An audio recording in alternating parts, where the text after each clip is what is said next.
Welcome to GT law studies. இன்றைக்கி வீடியோவில் caveat பெட்டிஷனை பற்றி தான் பார்க்க போகிறோம்.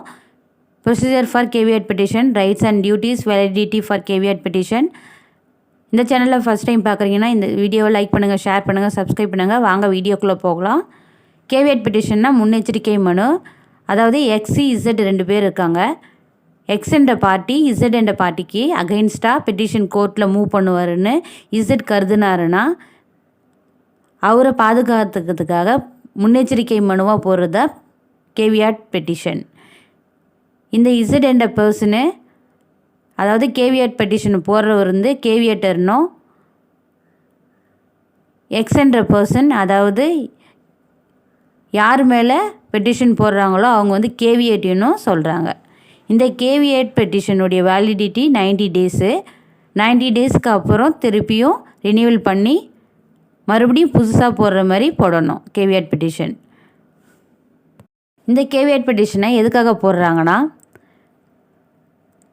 ஒரு பார்ட்டி இன்னொரு பார்ட்டிக்கு அகைன்ஸ்டாக கோர்ட்டில் எந்த ஒரு எக்ஸ் பார்ட்டி ஆர்டரும் இல்லை ஜட்ஜ்மெண்ட்டும் வாங்கிடக்கூடாதுன்றதுக்காக ஆப்போசிட் பார்ட்டி ப்ரிகாஷனாக போடுற பெட்டிஷன் தான் கேவியட் பெட்டிஷன்.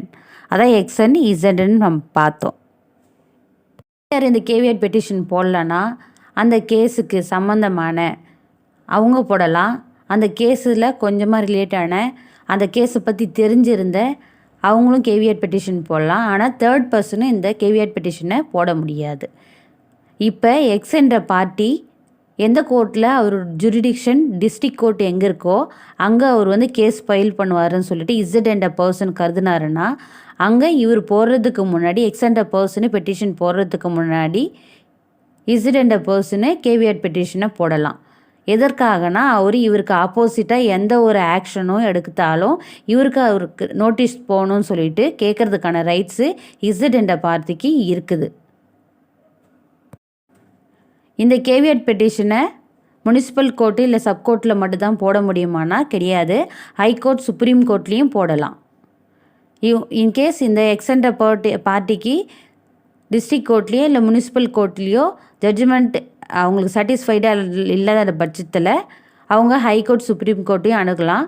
அவங்க ஹைகோர்ட், சுப்ரீம் கோர்ட் போவாங்கன்னு சொல்லிட்டு இந்த கேவியேட்டர் கருதுனாருன்னா இவரும் அவங்க போயிட்டு கேவியட் பெட்டிஷனை மூவ் பண்ணலாம்.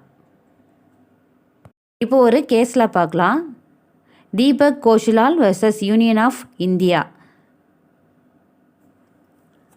இந்த கேஸ்லால என்ன சொல்லியிருக்காங்கன்னா, civil procedure code 148A 1908 civil கேஸை மட்டுக்கு தான் இந்த கேவியட் பெட்டிஷனை போட முடியும். மற்ற கிரைமுக்கு மற்ற சம்மந்தமான விஷயங்களுக்கெல்லாம் கேவியட் பெட்டிஷன் போட முடியாதுன்னு சொல்லிட்டு சொல்கிறாங்க. இந்த கேவியட் பெட்டிஷன் போடும்போதே கேவியேட்டர் கேவியேட்டருக்கு அகைன்ஸ்டாக என்ன ஆக்ஷன் பண்ணாலும் எனக்கு இன்டிமேஷன் வரணும்னு சொல்லிட்டு கேட்குறதுக்கான ரைட்ஸு கேவியேட்டருக்கு இருக்குது.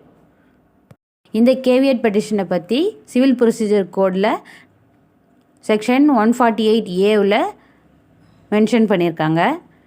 இப்போ உங்களுக்கு கேவியட் பெட்டிஷன்னா என்னன்னு புரிஞ்சிருக்கும். இதில் எதனா டவுட்ஸ் இருந்ததுன்னா கமெண்ட் பாக்ஸில் கமெண்ட் பண்ணுங்கள். தேங்க்யூ. Keep supporting.